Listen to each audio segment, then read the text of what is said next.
இந்த வீடியோல ஒரு ஹார்ட் ஷேப் நெக் வந்து எப்படி மார்க் பண்ணி கட் பண்ணலாம்னு பார்க்கலாம். நான் கேன்வாஸ் பேப்பர்ல வந்து மார்க் பண்ணி எடுத்துக்கிறேன். கேன்வாஸ் பேப்பரை வந்து ஒரு ஃபோல்டிங் மட்டும் மடிச்சு போட்டுருக்கேன். இப்போ ஃபோல்டிங்ல இருந்து நெக்கோட அகலம் வந்து 3 இன்ச்சு மார்க் பண்ணிக்கிறேன். அதே மாதிரி நெக்கோட உயரம் வந்து 6 இன்ச்சு நான் மார்க் பண்ணிக்கிறேன். இதுல உங்களுக்கு எந்த அளவு வேணுமோ அந்த அளவை வந்து நீங்க மார்க் பண்ணிக்கோங்க. இப்போ இந்த 6 இன்ச்சு மார்க் பண்ண இடத்துலயும் நெக்கோட அகலம் வந்து 3 இன்ச்சு இருக்கான்னு கரெக்டா நான் மார்க் பண்ணிக்கிறேன்.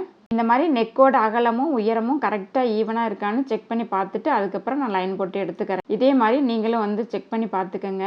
இப்போ இந்த கார்னரில் இருந்து நான் ஒரு 2 இன்ச் வந்து மார்க் பண்ணிக்கிறேன். மார்க் பண்ண 2 இன்ச்லேருந்து நான் ஃபோல்டிங்க்கு வந்து ஒரு லைன் போட்டு எடுத்துக்கிறேன். இப்போ இந்த லைனோட மிட் பாயிண்ட் வந்து நம்ம மார்க் பண்ணி எடுத்துக்கலாம். அந்த மிட் பாயிண்ட் வந்து மார்க் பண்ணதுக்குள்ள வந்து ஒரு 1/4 இன்ச் வந்து நான் மார்க் பண்ணிக்கிறேன். அந்த நெக்கோட ஷேப் வந்து வரைகிறதுக்காக. அதே மாதிரி நெக்கோட உயரத்துல இருந்தும் மிட் பாயிண்ட் வந்து மார்க் பண்ணிட்டு அந்த மிட் பாயிண்ட்டுக்கு உள்ள வந்து ஒரு 1/4 இன்ச் மார்க் பண்ணி எடுத்துக்கிறேன். இந்த பாயிண்ட் எல்லாமே வந்து ஜாயின் பண்ணுற மாதிரி நீங்கள் ஃப்ரீ ஹேண்டாகவே போட்டு எடுத்துக்கலாம். அப்படி இல்லைன்னா ஃப்ரெஞ்ச் கர்வ் வந்து யூஸ் பண்ணிவிட்டு இந்த மிட் பாயிண்ட் எல்லாமே வந்து கனெக்ட் பண்ணுற மாதிரி நீங்கள் லைன் போட்டு எடுத்துக்கோங்க.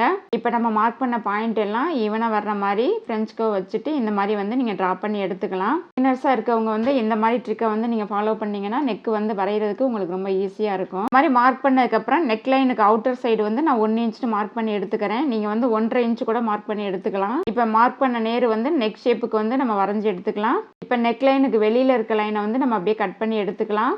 அவுட்டர் லைன் வந்து கட் பண்ணி எடுத்துட்டு இன்னர் லைன் வந்து கட் பண்ணுறதுக்காக நம்ம பின்னு வச்சு பின் பண்ணிவிட்டு அதுக்கப்புறம் நம்ம கட் பண்ணி எடுக்கும்போது வந்து அந்த ஷேப் வந்து மாறாமல் இருக்கும். பிகினர்ஸாக இருக்கவங்க கண்டிப்பாக வந்து இந்த மாதிரி வந்து நீங்கள் ஃபாலோ பண்ணுங்கள்.